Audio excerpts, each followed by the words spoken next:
qué lindo ver a los que se están atreviendo a venir presencial, a los que están eligiendo riesgos. Y seamos honestos. En este tiempo, la gente sigue yendo al cine, sigue yendo a restaurantes, ya la gente ya rehizo su vida y toma riesgos. Dice, no puedo ir a la iglesia por el Omicron. Pero aún así va a otros lados donde se contagiaron en Año Nuevo y todo. La gente, entonces elige los riesgos, elige al Señor, prioriza al Señor, elige venir a la iglesia. Hoy estamos viendo una serie de Nehemías, y en la serie de Nehemías estamos hablando de que yo soy la iglesia, tú eres la iglesia, juntos somos la iglesia. Y nos estamos acercando a uno de los primeros momentos en que el pueblo de Israel se empieza a volver lo que siempre debió ser. Así que vamos a recapitular un momento si alguien no estaba como muy enchufado con lo que está pasando, si alguien como que estaba un poquito perdido, como quién es Nehemías, ese tipo a quién le ganó y como cosas así, quién es.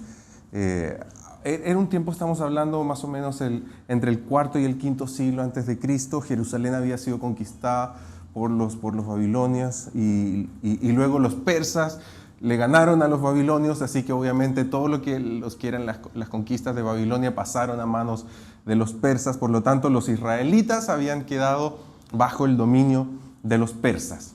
Nehemías, un hombre que trabajaba para el rey persa, pero que era hebreo, había orado y el Señor le otorgó favor del rey de que con recursos persas vayan y reconstruyan los muros de Jerusalén. Y Nehemías no era un hombre, no era un sacerdote, no era un hombre como clérigo, no andaba con sotana, ni cuello clerical, ni nada así. Él era un oficial del imperio persa, y esa era como su experiencia. Tampoco era que tuviera mucho dominio de las escrituras o algo así. Era un seguidor del Señor, viviendo su vida común y corriente. Simplemente determinó en un momento orar que el Señor lo use. Y él vivía en Babilonia. Y un poquito antes de la historia de Nehemías, el Señor había tocado el corazón de este mismo rey persa para que todos los que quisieran volver de la cautividad lo hagan y vayan junto ahora a un sacerdote. Esta parte no habíamos entrado hasta ahora. Les había permitido que vuelvan junto a un sacerdote llamado Esdras para que le enseñe a todo el oeste de los dominios persas a adorar al Dios hebreo, a comprometerse, a servir al Dios hebreo. Este era un rey que venía de una ascendencia de reyes que habían sido muy impactados, muy influenciados por el poder del Dios hebreo. Así que ya en este momento, este era una persona. Incluso hay profecías en Isaías, uno de los reyes anteriores, Ciro. Si te lees Isaías 45, es toda una profecía. 100 años antes de que viva el rey persa Ciro, Dios había profetizado en Isaías 45 cómo ese rey iba a conquistar a los babilonios, y el Señor le iba a otorgar favor para que luego permita que se reconstruya y la gente vuelva a la cautividad. Y la descendencia de Ciro lo logró. Hizo eso. Entonces había una descendencia sobre esos reyes persas porque el Señor estaba protegiendo a Israel, porque el Señor estaba amando y les estaba dando un propósito, como te voy a dar el honor de liberar a mi gente, te voy a dar el honor de que tú me sirvas a mí como Dios, aunque no sea quizás un Dios persa, pero te voy a dar el honor de que sirvas al único Dios creador del cielo y la tierra, de todo el universo, y que permitas a mi pueblo volver y reconstruir. Y esto entonces manda a Esdras con toda la gente que quisiera volver con él, y los manda de vuelta a Jerusalén. Y ellos son los que un poquito antes si lees la historia de Esdras, vas a ver que también Zorobabel llegó con recursos a ayudar a reconstruir el templo. Antes de que Nehemías reconstruya los muros. Entonces, vamos a ver Esdras, capítulo 7, versículo 10. Ahora sí, dice: Mira quién era Esdras. Esdras se había dedicado por completo a estudiar la ley del Señor y a ponerla en práctica y a enseñar sus preceptos y normas a los israelitas. Entonces, ese era el tipo de persona que Esdras era. No era un sacerdote flojo, como lo vemos en muchas partes del Antiguo Testamento. No era una persona que se aprovechaba de los demás. Él era un hombre de Dios y que vivía al servicio de Dios y había sido usado por Dios por mandato del rey que le predique el Evangelio a todo el oeste de Persia. Y eso incluye a Jerusalén. Para este momento en que sucede esto, Nehemías ya era gobernador de Jerusalén. Entonces se encuentran ellos y unen fuerzas. Comienzan a unir fuerzas. Y en esta etapa el Señor toma a dos grandes hombres de Dios y los vuelve uno. En corazón, en espíritu, en mente. Y Nehemías también, para este momento ya se había dado cuenta que por más que él sepa del Señor y que el Señor esté con él, Nehemías había preparado el camino, había llamado la atención a reconstruir la ciudad, a traer un poco de paz y estabilidad a la ciudad para que ahora el pueblo se sienta seguro y pueda prestar atención a escuchar los mandamientos de Dios y toda la ley, para que al fin puedan vivir como Dios los había mandado. Y aquí entra Esdras, quien como sacerdote convoca. Ahora ya se había dado toda esta situación. Nehemías había quitado la corrupción incluso, las estafas, el corazón podrido que tenía Israel. Y aquí entra Esdras, quien como sacerdote convoca al pueblo de Dios y hace una nueva lectura de la palabra frente a todo el pueblo, frente a todo Jerusalén, frente a todos los hebreos que habían venido de diferentes lados a escuchar la lectura de la palabra después de muchísimas generaciones. Y vamos a entrar a Nehemías. Y termina en el último versículo del capítulo 7 y vamos a ver el capítulo 8. Entonces el 7:73 al final dice: al llegar el mes séptimo, los israelitas ya estaban establecidos en sus ciudades. Entonces todo el pueblo, como un solo hombre, se reunió en la plaza que está frente a la puerta del agua y le pidió al maestro Esdras traer el libro de la ley que el Señor le había dado a Israel por medio de Moisés. Y este era un momento único en la historia de Israel, porque cuando le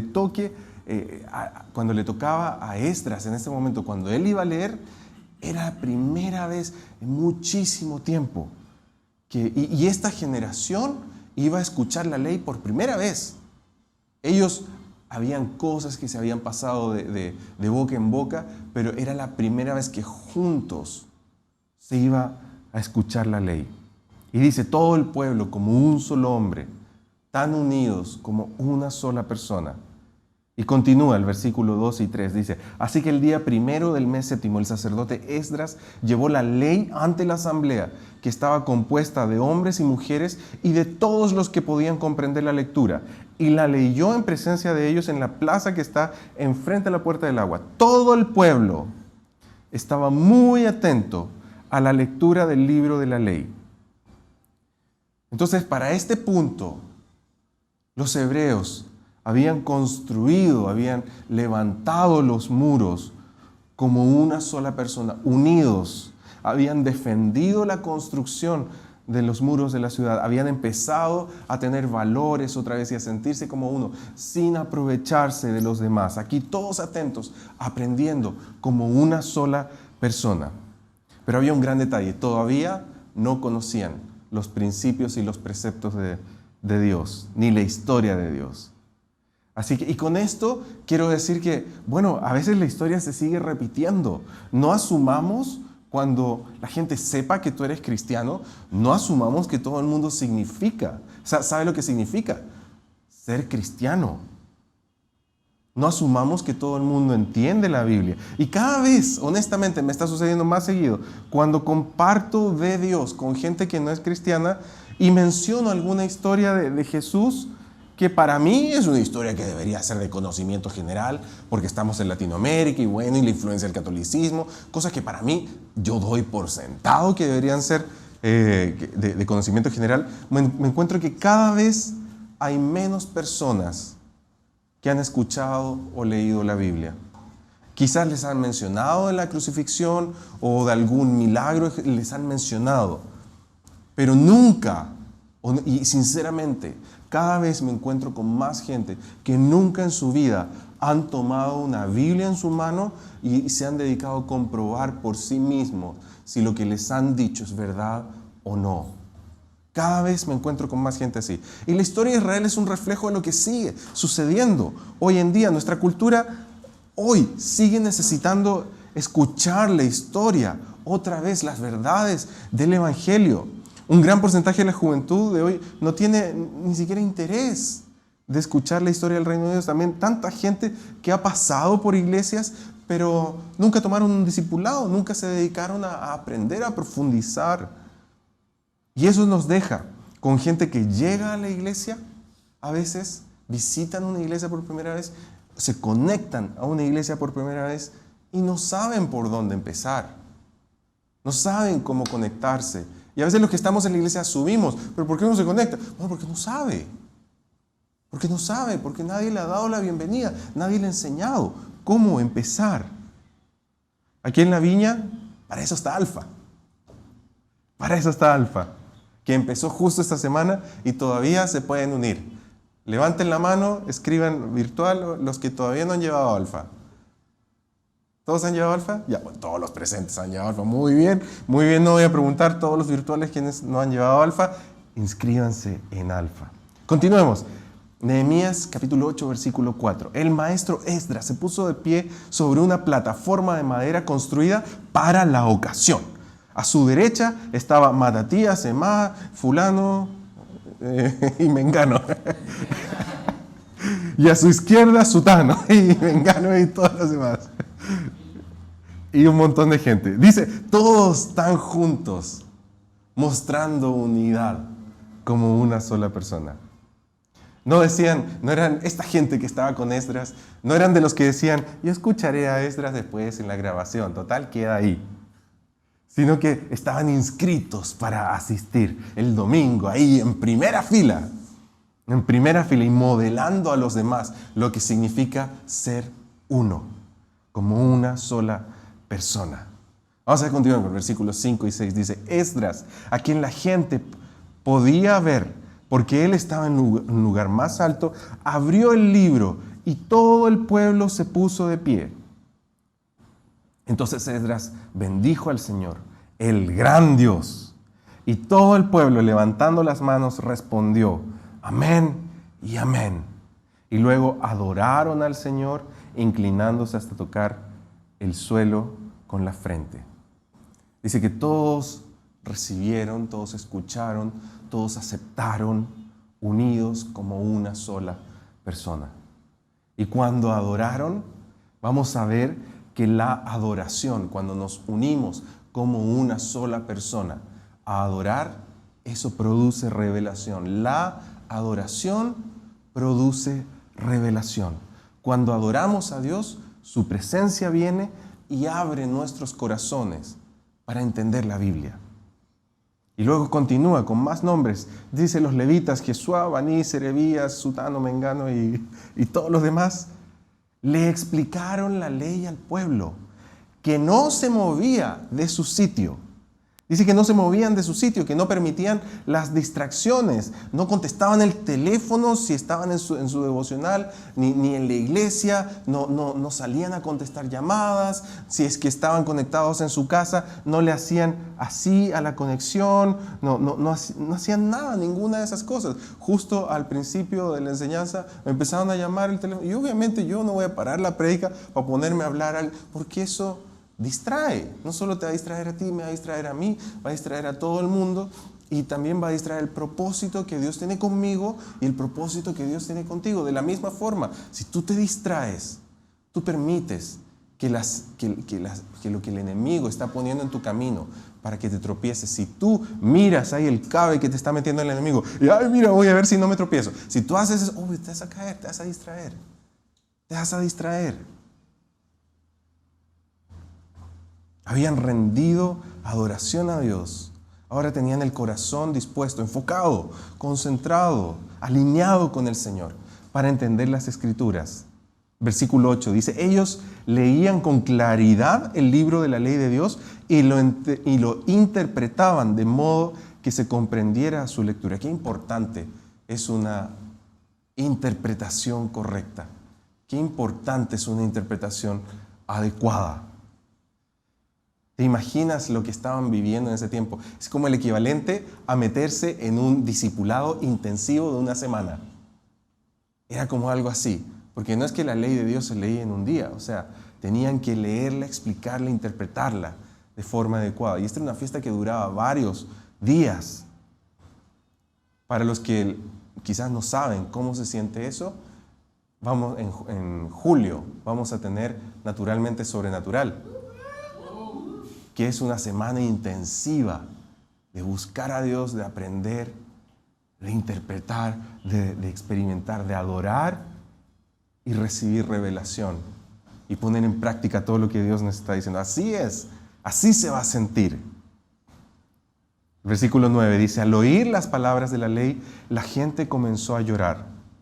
Por eso el gobernador Nehemías y el sacerdote y maestro Esdras y los levitas que enseñaban al pueblo les dijeron, no lloren ni se pongan tristes, porque este día ha sido consagrado al Señor su Dios. Dice que empezaron a llorar porque se habían dado cuenta por primera vez. Hay veces que la gente dice, pero es que yo soy bueno, yo me porto bien, yo no hago cosas malas, yo no estafo, pero quizás no conocen de la palabra. Y cuando la gente, por mucho que este mundo nos enseñe a tener principios de cómo comportarse como una buena persona, de repente tú que te has sentido que nunca has asistido a la iglesia o hace poco y que te has sentido una buena persona toda tu vida, de repente empiezas a conocer la palabra y te estás dando cuenta que al parecer al estándar de Dios no eras tan buena persona y que quizás el Señor tenía mucho que tratar en tu vida. Empezaron a llorar porque se habían dado cuenta cuán torcido era el estilo de vida que habían adquirido en su tiempo en Babilonia.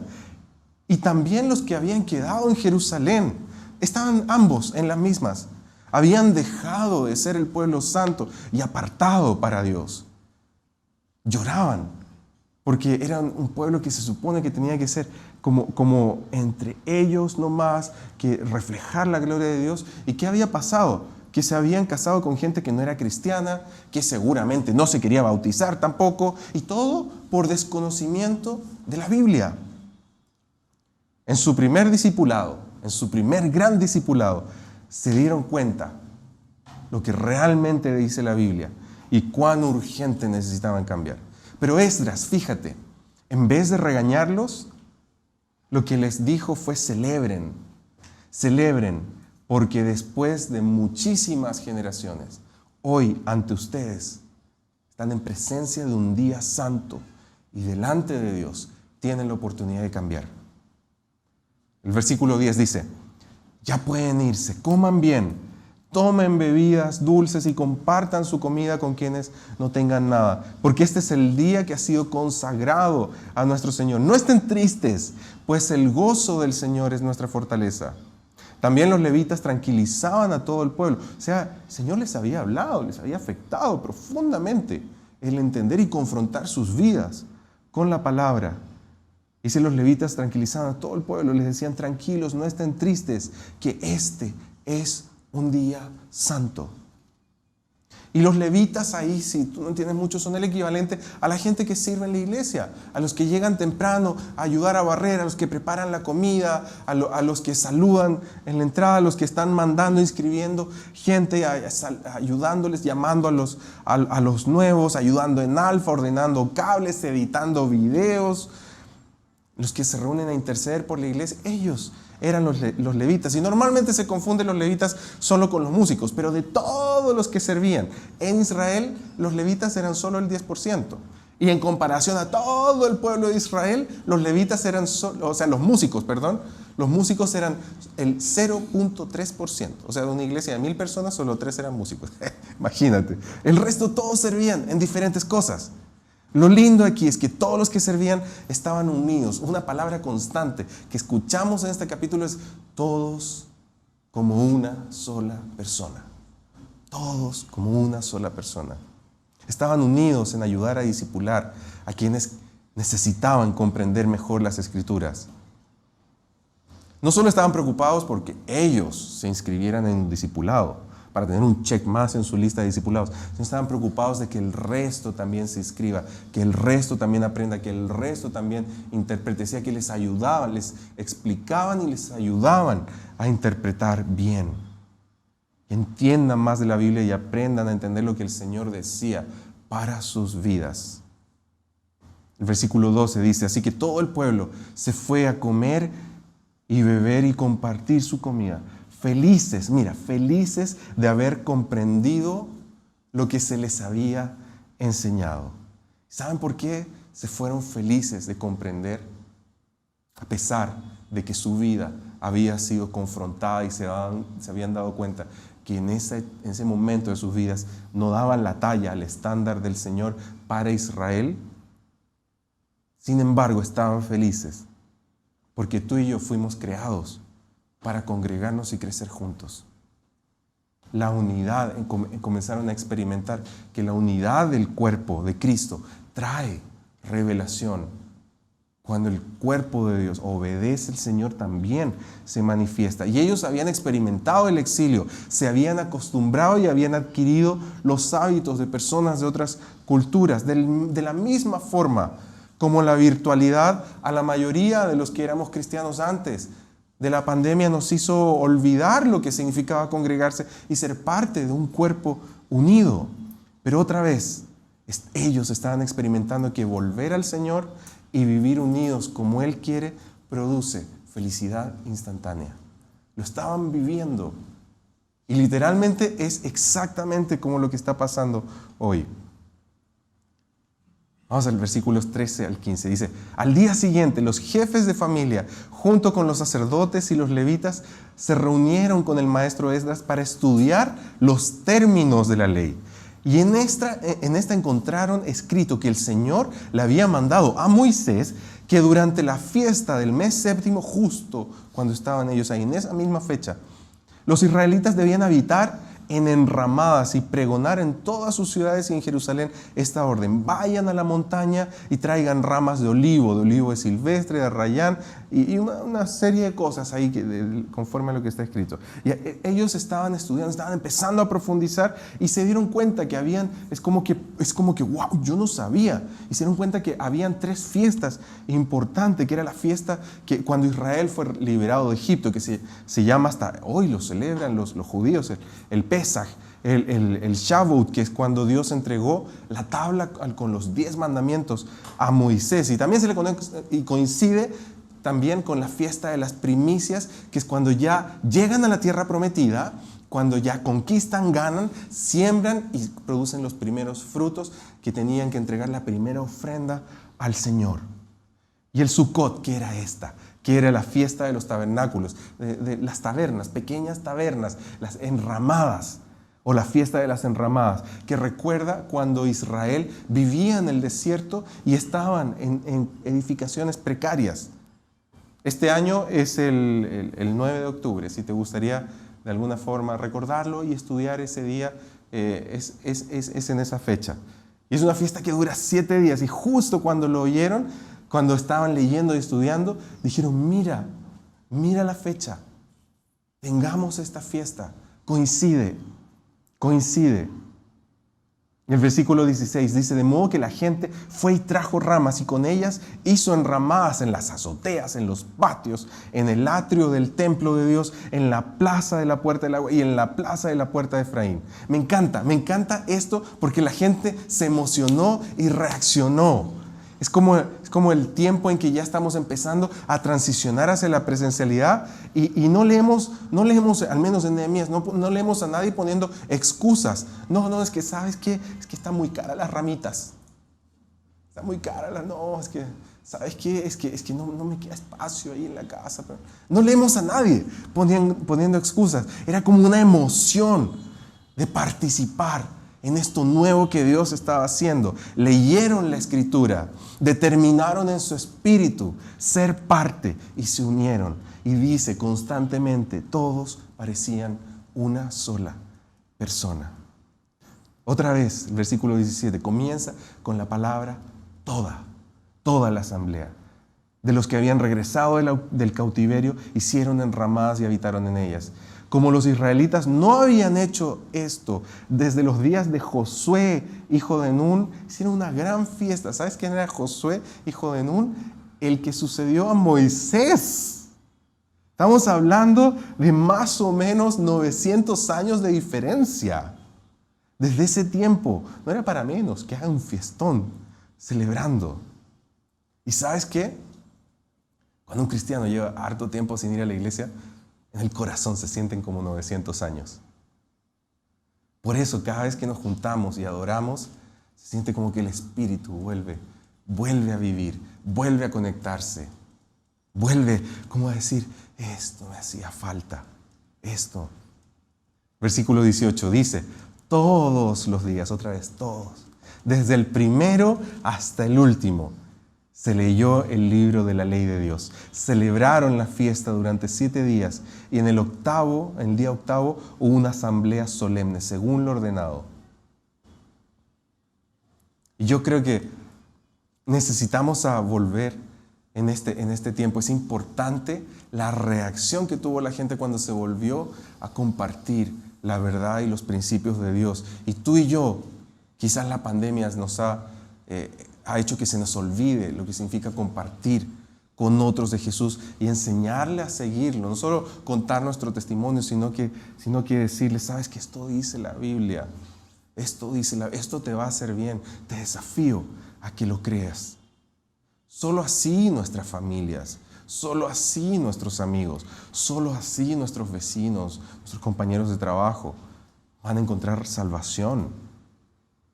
Y para ir terminando, para mí es profundísimo, es tremendo este capítulo que constantemente, yo leo como que redunda todo el tiempo, exagera, no sé si exagera, pero es como una palabra, todos, del primero hasta el último. Es como que no dejó cabida, que todos, había una unidad que decía como unísono, como si todos cantaban, todos afinaditos y todos en la misma nota. Era una cosa pero impresionante.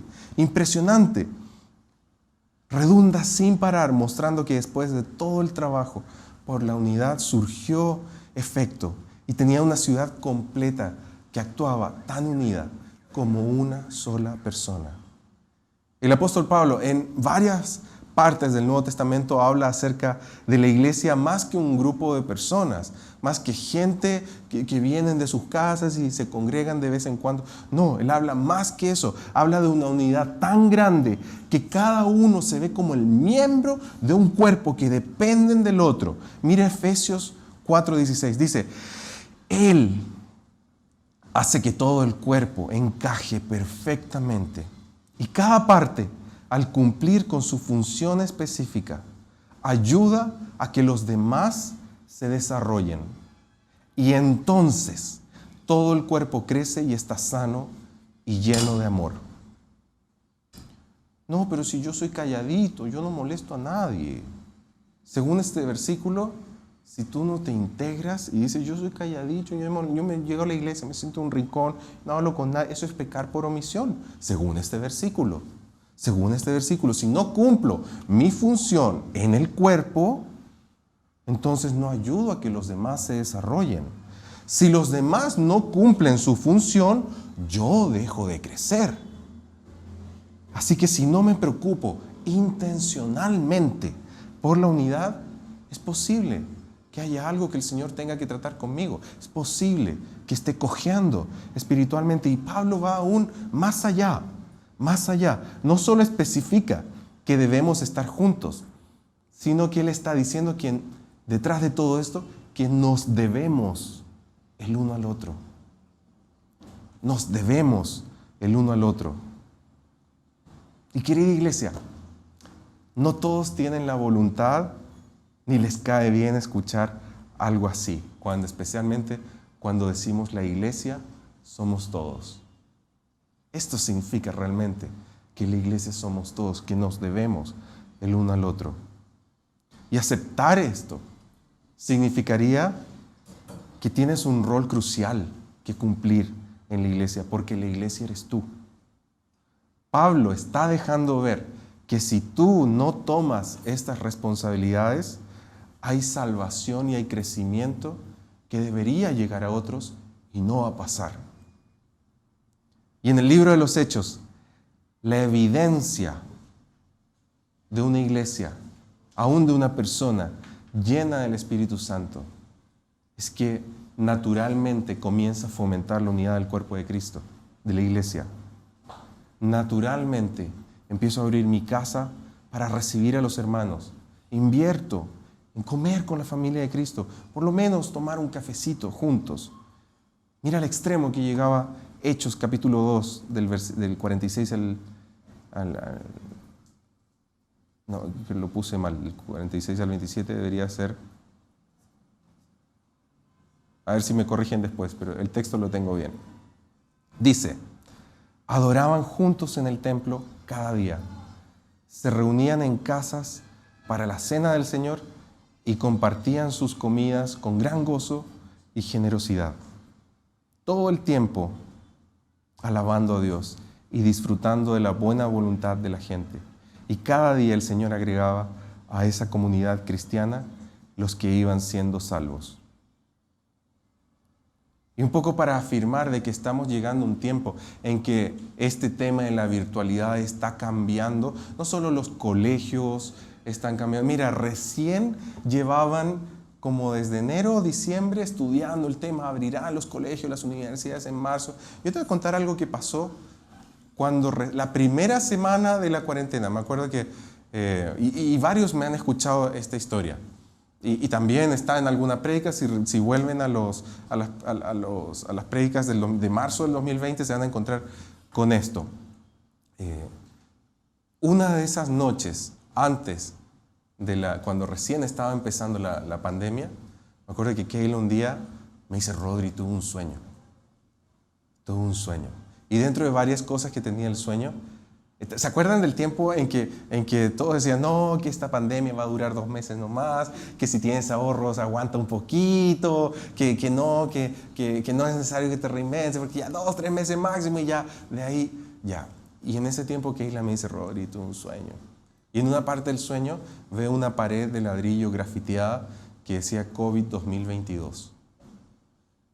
Y el Señor, en paralelo a mí, también me venía hablando de que venía un tiempo extenso de aprender espiritualidad de una forma nueva. Entonces me acuerdo que esa primera prédica de la pandemia, yo por el streaming empecé a decir: gente, reinvéntense ya porque esto va para largo. Me acuerdo que terminando la prédica un montón de gente me decía: no, que pareces así como pájaro de mal agüero, como ¿por qué dices estas cosas? Como que el cuero, así como que ¿por qué dices? No, hay que tener esperanza, hay que tener fe. Y para nosotros, para Keila y para mí, había sido claro que el Señor ya había hablado. Prepárense que esto es hasta el 2022. Y ahora estamos en un tiempo en que recién el gobierno viene diciendo quizás el 2020, pero el Señor ya había hablado. Así que el 2022 comenzaba la transición. De la misma forma como el Señor siempre guió a sus hijos. De la misma forma que siempre guió a Israel. Siempre les dijo dónde acampar, dónde levantarse, dónde avanzar, cuándo conquistar, a qué pueblo enfrentar y a cuál no. Cuándo cruzar hacia la tierra prometida. ¿Y saben qué? Es tiempo. Es tiempo. Es tiempo de juntarnos y es tiempo de otra vez empezar a adorar al Señor. Es tiempo de comenzar a experimentar otra vez. Así que elige bien tus riesgos.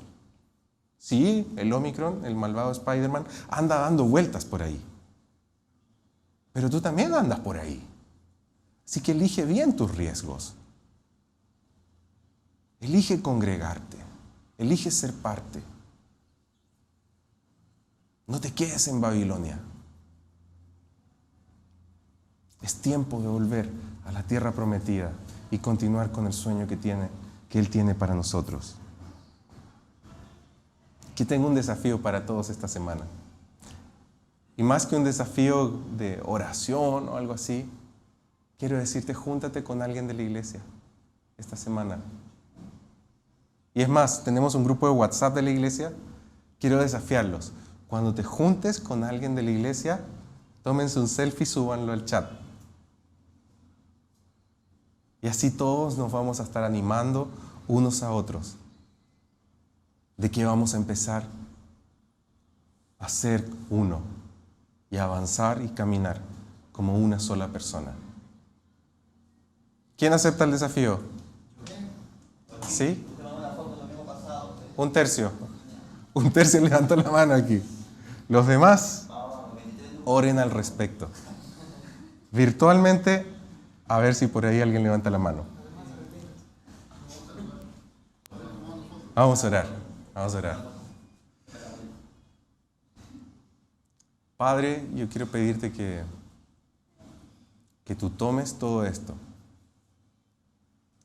Y así como el pueblo de Israel te adoró, te rindió adoración, te cantó, se postró delante tuyo, como dice ahí, que con la frente tocaban el piso, una rendición completa. Y que te adoraron y luego escucharon tu palabra y la aceptaron. Quiero pedirte, Señor, que esta mañana todos podamos reconocer que la historia se sigue repitiendo y que tú ya has marcado el camino, Señor. Gracias, Señor. Gracias, Señor, porque podemos verlo en nuestras vidas. Podemos ver cómo tú estás empezando a bendecir estos tiempos. Podemos ver que tu presencia está empezando a venir con más fuerza. Podemos sentir tu favor, Señor. Y podemos como oler en el aire, como esperanza, como un nuevo tiempo, Señor. Así que en el nombre de Jesús quiero pedirte que si hay alguien que está haciendo de alguna forma, que tiene como un velo delante y no puede ver esto, trae revelación, Señor. Trae revelación. Háblanos, Señor. Te pido que si alguien se siente desafiado a buscar en la Biblia y explorar, si este es un tiempo de transición y buscar contigo, Señor, te pido que lo desafíes a hacerlo. Que es un tiempo de estar todos otra vez como una sola persona. Así que ven, Señor. Ven, Señor. Ven, Dios. Quiero pedirte, Señor, que quienes también se están acercando a ti puedan experimentar lo que tú dices y puedan experimentar también el sentirse atraídos a querer vivir para ti, como lo hizo Israel en ese momento, que se fue confrontado por la Escritura y se dieron cuenta que ser bueno no bastaba. Era necesario rendirse a ti, Señor. Gracias, Jesús, porque tú nos has marcado el camino, porque tú nos has enseñado cómo rendirnos al Padre, cómo rendirnos a ti, cómo adorarte. Tú nos modelaste cómo orar y nos enseñaste a ser unidos. Nos enseñaste a honrarnos y respetarnos unos a otros, a someternos unos a otros, a buscar ayuda y consejo en unos a otros. Gracias, Señor. Gracias, Señor. Y yo te pido que podamos ser como esta iglesia que en el libro de Hechos decía que era llena del Espíritu Santo, que había un fruto de unidad, porque tu Espíritu estaba ahí, Señor. Señor, yo no te pido que como iglesia fabriquemos o inventemos una presencia que puede que no esté ahí. No. Yo te pido, Señor, que pongas hambre de ti para que cada uno te pueda buscar con todo su corazón, toda su mente, todas sus fuerzas. y tú vas a hacer la diferencia y tú vas a atraer a todos, Señor. Gracias, Señor. Cuando tu reino viene, viene tu poder también.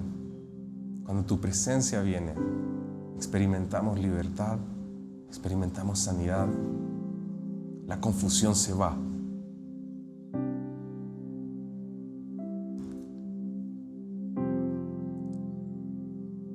Gracias, Señor. Gracias, Señor. Gracias, Señor. Ven, Espíritu Santo.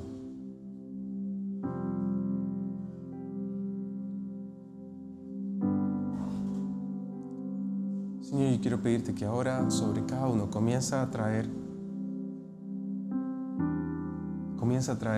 incluso nuevos sueños, de esos que se habían truncado antes de la pandemia.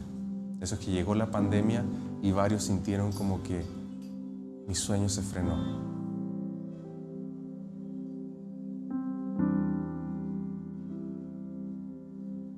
Padre, y trae revelación ahora de que tú sigues siendo fiel y que tú tienes los tiempos.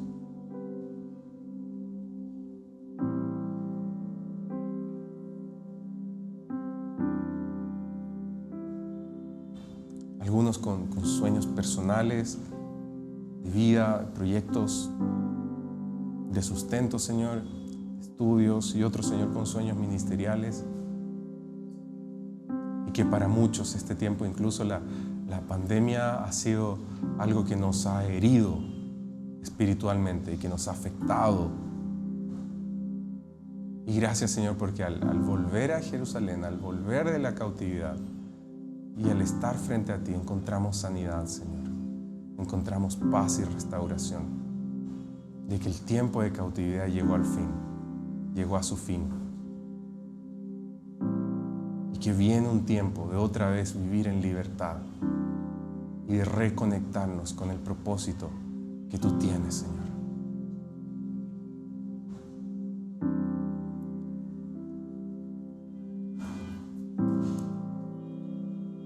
Así que, querida iglesia, en el nombre de Jesús, no estén tristes, estén alegres. Viene un tiempo nuevo. En el nombre de Jesús, viene un tiempo nuevo. Viene un tiempo nuevo. La transición ya está aquí, ya entramos en eso. Gracias, Señor.